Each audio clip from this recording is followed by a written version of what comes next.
They told me I wasn't qualified to handle VIP clients. 6 months later, I signed the papers that made me their employer. The dismissal happened on Wednesday. The gallery was hosting a private viewing for collectors. Champagne, catalogue booklets, white gloves for anyone touching the frames. I'd worked there 18 months.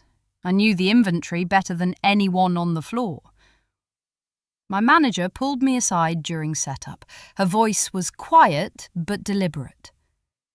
"Natalie, I need you in the stockroom today. We have someone else handling client interactions." I didn't argue. I asked why. She smiled, professional, polite. "You're excellent with administrative tasks, but our clients expect a certain presentation. You understand." I understood exactly what she meant. I spent that evening in the back room, logging acquisitions while the owner circulated with buyers 20 feet away. Through the doorway, I watched her close a sale I'd researched for 3 weeks. She never mentioned my name. 2 days later, she called me into her office. The termination letter was already printed. She pushed the document across the desk. "I need your signature here, here, and here." I read each page. Performance review attached. Cited insufficient client-facing skills. Severance. 2 weeks base pay. Standard non-compete. 6 months. Melbourne metro area. Gallery sector only. I signed. She slid an envelope toward me. "Your final check. I hope you find something better suited to your strengths." I folded the envelope once. "Thank you." She looked relieved.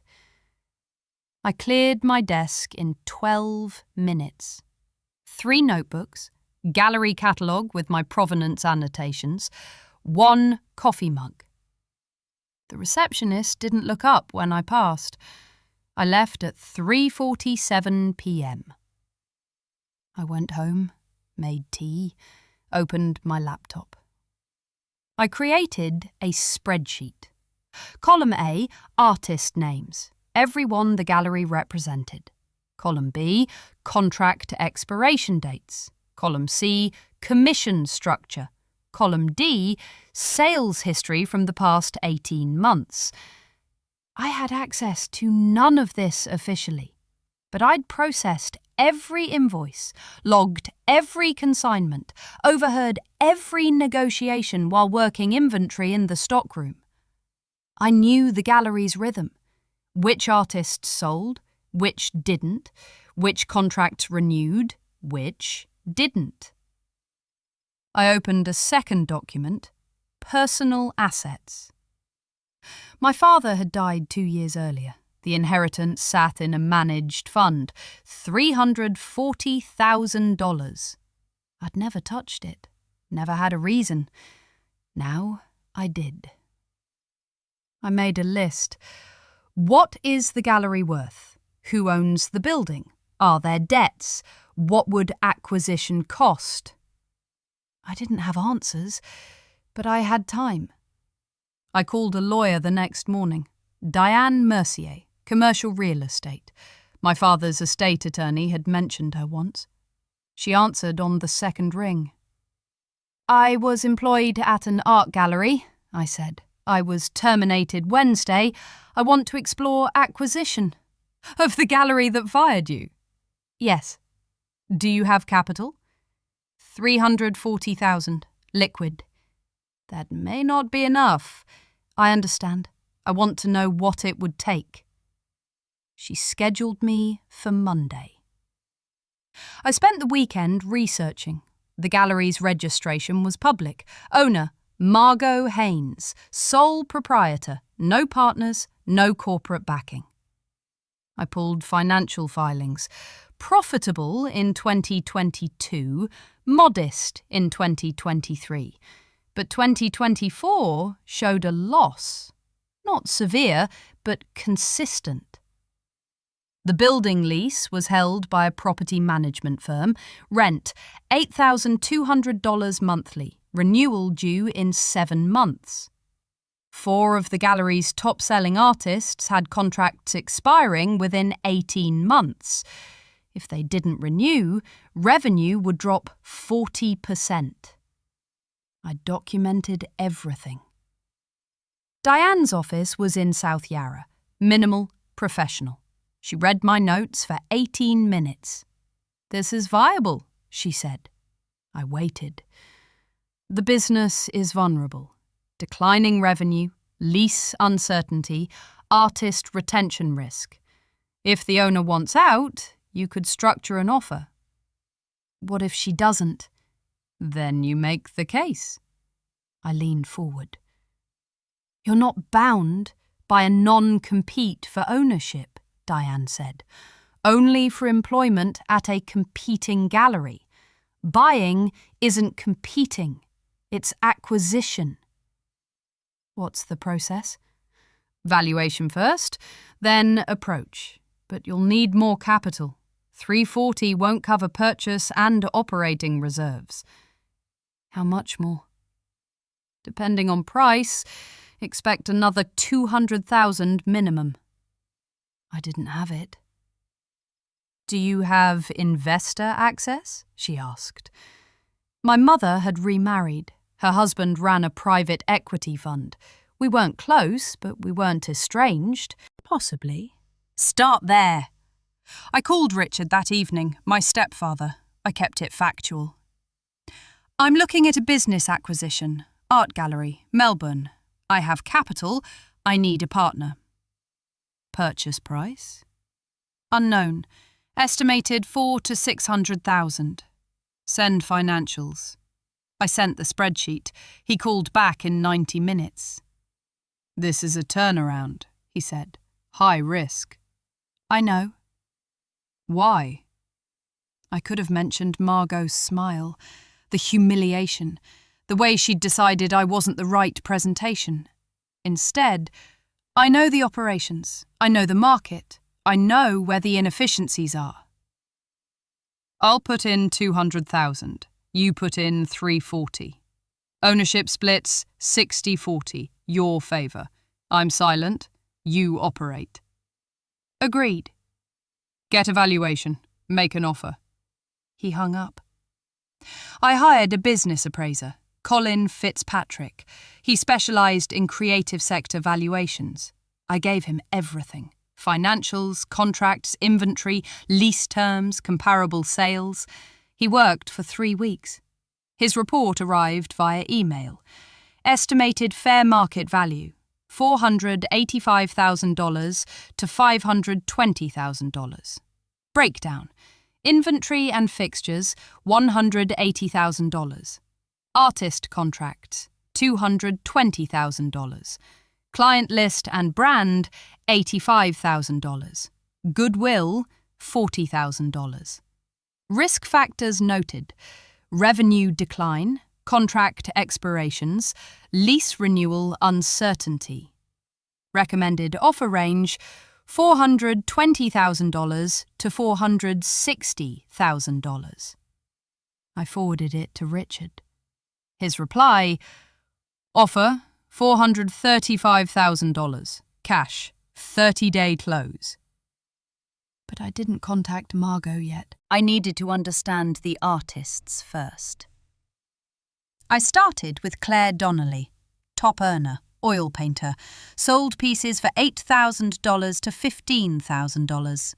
Contract expired in 11 months.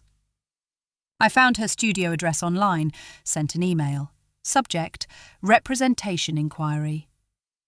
Ms. Donnelly, my name is Natalie Carver. I'm exploring gallery representation structures in Melbourne. I'd like to discuss commission models and contract flexibility. Would you be available for coffee this week? Best, Natalie. She replied in 4 hours. Agreed to Wednesday. We met at a cafe in Fitzroy. She was early, professional, curious. I didn't mention the gallery by name. I'm researching the local market, I said. Understanding what artists value in representation. She relaxed. Most galleries take 50% commission. Some take 60% if they're covering framing and shipping. What's your current arrangement? 55%. It's high, but the exposure is worth it. What if a gallery offered 45%? She paused. I'd consider it, depending on the space. And if they offered better contract terms, shorter renewal periods, more control over pricing? I'd definitely consider it. I thanked her, paid for coffee, left. I contacted 3 more artists over the next 2 weeks, same approach, same questions. All of them expressed frustration with their current terms. All of them would consider switching. I documented their responses. Then I contacted the building's landlord. The property management firm was listed on the lease filing. I called their main office. I'm interested in leasing commercial space in South Melbourne, I said, specifically the property at 47 Montague Street. The agent checked. That's currently leased. I understand, but the lease expires soon. I'd like to be considered if it becomes available. We can note your interest. What's your business? Art gallery. The current tenant is also a gallery. I'm aware. We'd need financial references. I can provide those. She took my information, said they'd reach out if the current tenant didn't renew. I hung up. Then I sent a formal letter to the property management company, outlined my financial backing, included Richard's equity fund as a reference, expressed strong interest in a long-term lease.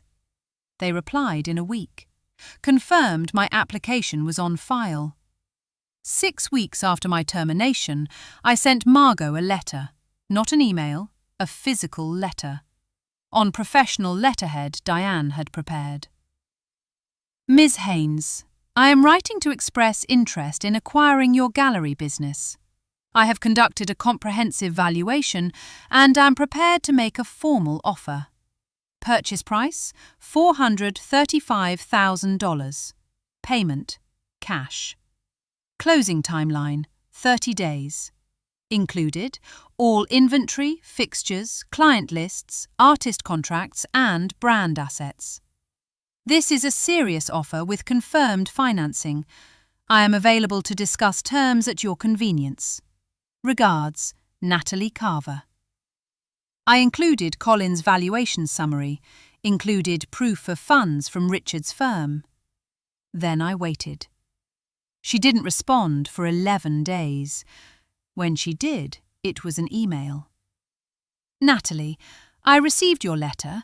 I'm surprised by this approach. The gallery is not formally for sale. However, I'm willing to discuss.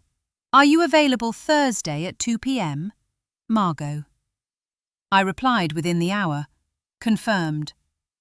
Thursday came. I arrived at the gallery at 1:58 p.m.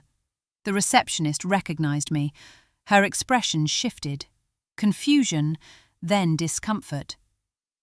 I have a meeting with Margot, I said. She nodded, didn't speak, picked up the phone. Margot appeared 2 minutes later. Her smile was thin, professional. Natalie, let's talk in my office. I followed her. She closed the door, sat, folded her hands. This is unexpected, she said. I'm sure. You were terminated 6 weeks ago. I'm aware. And now you're trying to buy the business. I'm making an offer. Whether you accept is your decision. She leaned back. Why would I sell to you? Because the business is struggling. Revenue is down. 4 major artist contracts expire soon. Your lease renewal is uncertain. And I'm offering fair market value in cash with a fast close. Her jaw tightened. You've been gathering information. Publicly available information. This feels personal. It's business. She looked at the valuation summary, flipped through it. Her expression didn't change. 435 is low, she said. It's within range. Colin Fitzpatrick is a respected appraiser. I'd want 475. I can do 450. Final. She studied me. You have that? I have confirmed backing. I need time to consider. You have 1 week. After that, the offer expires. I stood, left. She called on day 6. I'll accept 450, she said, but I have conditions. Which are? I want a 60-day transition period. I'll stay on as a consultant, paid, to ensure continuity. No. Excuse me? I don't need a transition. I know the operations. 30-day close. No consulting arrangement. Then I want 460. 450. 30 days. Final offer. I heard her breathing. Fine, she said. I'll have my attorney draw up the agreement. My attorney will review it, will coordinate. I hung up. The contract arrived 3 days later. Diane reviewed it for 2 days. It's clean, she said. Standard asset purchase, no hidden liabilities, artist contracts, transfer, inventory included. She's clear. Any issues? None. Sign it. I signed. Richard signed as the financing partner. Margot signed. Closing was set for 30 days. During those 30 days, I worked quietly. I contacted each artist individually, introduced myself as the incoming owner, offered improved terms, 45% commission, shorter contract periods, more pricing control. 3 of the 4 top artists agreed to new contracts immediately. I contacted the landlord, confirmed my lease application, offered a 3-year term with an option to extend. They accepted. I updated the gallery's website, refreshed the online catalogue, set up social media accounts Margot had never created. I didn't announce anything publicly. I didn't post. I didn't celebrate. I just prepared. Closing day was a Thursday. We met at Diane's office. Margot's attorney was present. Richard attended via video. The paperwork took 40 minutes. Margot signed the transfer documents. I signed. Richard countersigned. Funds transferred. Diane handed me the keys. The business is yours, she said. Margot stood, collected her bag. She looked at me once. I hope you know what you're doing, she said. I do. She left. I walked into the gallery the next morning at 9 a.m. The receptionist was already there. She stood when she saw me. Natalie? I'm the new owner, I said. We'll have a staff meeting at 10. Please let everyone know. She stared. Is that going to be a problem? I asked. No, of course not. Good. I walked past her, into the office. The same office where Margot had handed me the termination letter. I sat at the desk, opened my laptop, reviewed the artist contracts I'd renegotiated. At 9:58, the staff gathered in the main gallery space. 5 people. The receptionist, 2 sales associates, 1 curator, 1 assistant. They looked nervous. I stood in front of them, kept it brief. My name is Natalie Carver. I'm the new owner. I worked here 18 months ago. Some of you remember me. The receptionist's face went pale. I'm making changes. New artist contracts. Updated commission structure, stronger online presence. If you're interested in staying, we'll discuss your roles individually this week. If not, I'll provide references. No one spoke. That's all. Back to work. They dispersed slowly. I returned to the office. Over the next 3 months, I restructured everything. 2 staff members resigned. I replaced them with people who understood digital marketing. I renegotiated supplier contracts, reduced overhead by 18%. I brought in 3 new artists, all of them younger, all of them underrepresented. Revenue stabilised in month 2, increased in month 3. By month 6, the gallery was profitable again.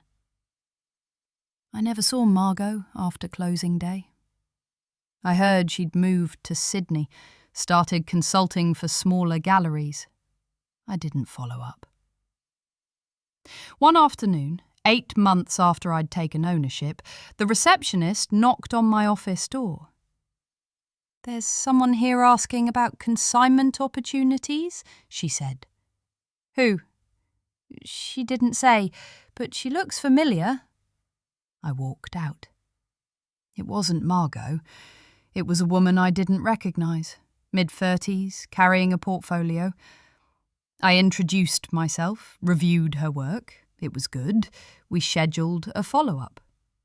As she left, the receptionist leaned over. "I thought it might be Margot," she said quietly. I looked at her. "Why would that matter?" She hesitated. I didn't know if you'd want to see her." "I wouldn't," I said. "But not because I'm angry." "Then why?" I thought about it. "Because she's not relevant anymore." I went back to my office, closed the door, returned to work.